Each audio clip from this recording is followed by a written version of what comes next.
What's up, YouTube? Today on Unity Motorsports Garage, we're going to get into the nuts and bolts of the new Holley Hi-Ram manifold.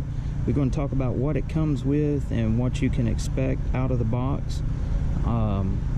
As you can see right here in front of me is the new Hi-Ram for the small block Ford 8.2 inch deck engines. And right here is a showing of the hardware that comes with it.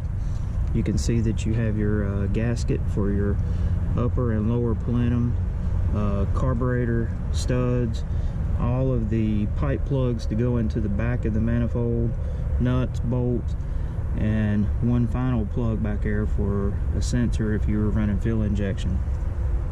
But today we want to get into the specifics of why I believe that this manifold is going to make more power across the board over its 50-year predecessor. So stay tuned. Okay, so let's talk about some differences that I feel that are important as far as making power. Looking at these two manifold bases side by side, you can see that the design is completely different. Even though they're both tunnel ram manifolds, you see the design elements are completely opposite.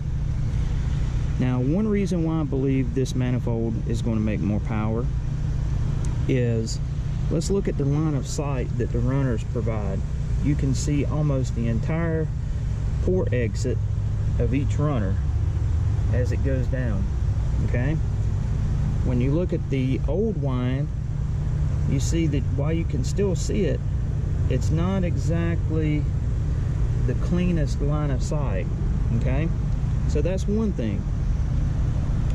Number two is, you see in this old manifold how you have four runners that are clustered together, okay? While that makes the manifold more compact and easier to install and things of that sort, you see this runner right here, this manifold, where the design is more symmetrical.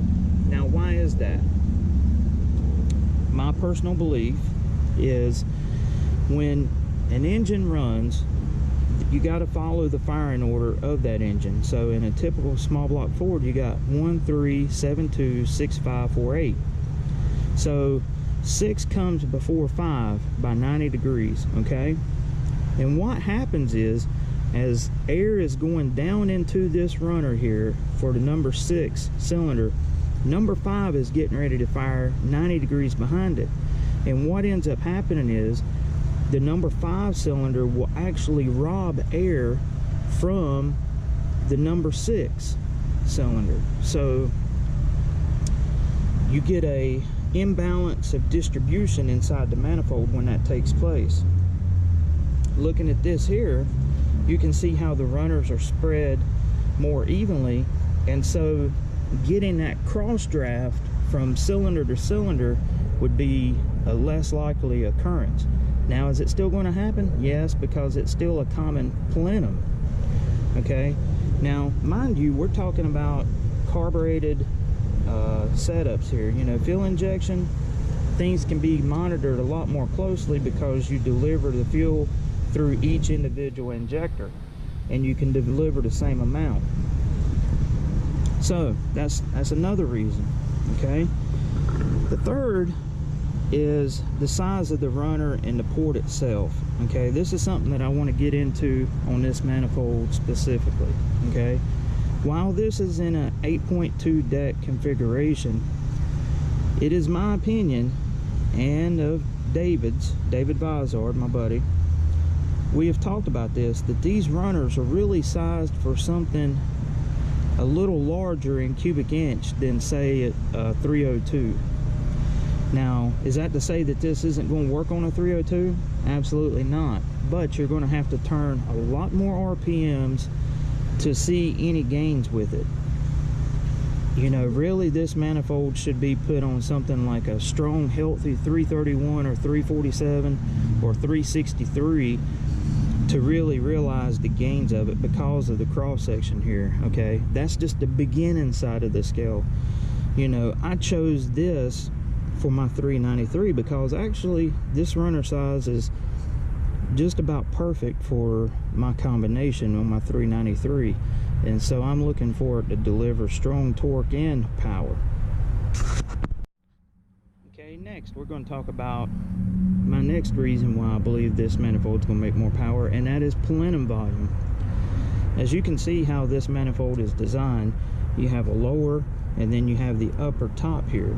Okay, and when y'all flip this over, you can see how large of a plenum that this actually provides, and you've got this little kick in right here to allow for the throttle linkage when you bolt your carburetors directly to the manifold itself, and that'll help from robbing some of the cross flow from the runners inside as well.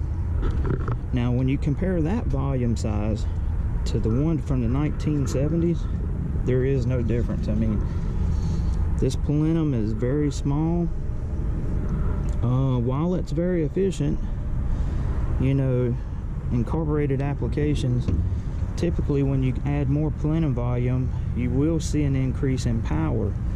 The downside to that is tuning of the carburetors, because with anything, you know that there's trade-offs involved, and when you have a smaller plenum volume, the pulses inside the manifold are stronger that are delivered from the runners, and so you don't have to run as large jets in the carburetors to compensate for it, because you got to remember the engine actually draws the fuel from the carburetors. Okay, and when you have a larger plenum volume, you weaken some of the signal to the booster, which in turn makes you have to adjust for that by adding additional fuel by increasing the jet size.